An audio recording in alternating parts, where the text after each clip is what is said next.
Yay! Yay! Hello again.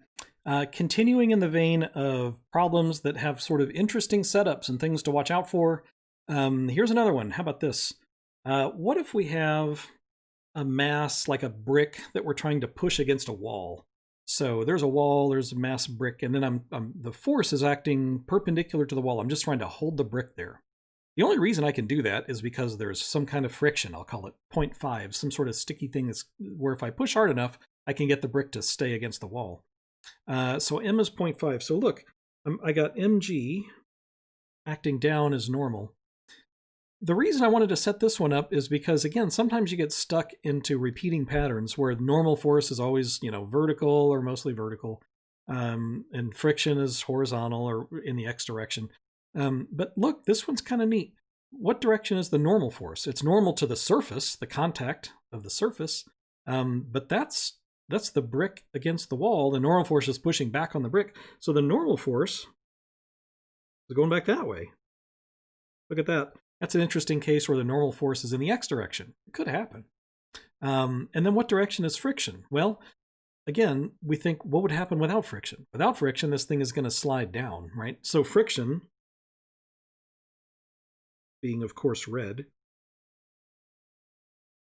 friction is acting up in the y direction. That's interesting. Okay, so once we have the setup done, now all we have to do is just write down our equations like normal. So some of the forces in the x direction, I got F minus N is 0.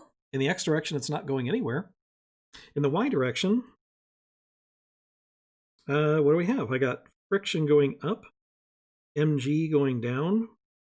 And let's say that we want it to stick, right? This will be like static friction. So if you like, if you're getting used to friction, maybe I can stick that in there. So I want this to also be 0. What do I need to just stick it against the wall so it doesn't accelerate? All right, so I've got, so this implies that F, the frictional force, had better be at least equal to mg. So I got F minus N, 0. That's F minus, what is the normal force? The normal force is, little f is mu times N. So the normal force is F divided by mu.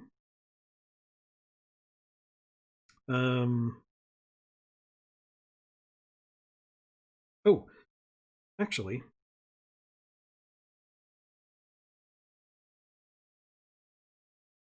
let's go the other way. If I want to know what the F is just equal to N, which is just equal to F over mu, which is equal to mg over mu, because we have all those numbers pretty easily. So this is going to be 50 over 0.5 or 100 newtons. Right? So this tells me that I better push with a force of 100 newtons in order to keep the brick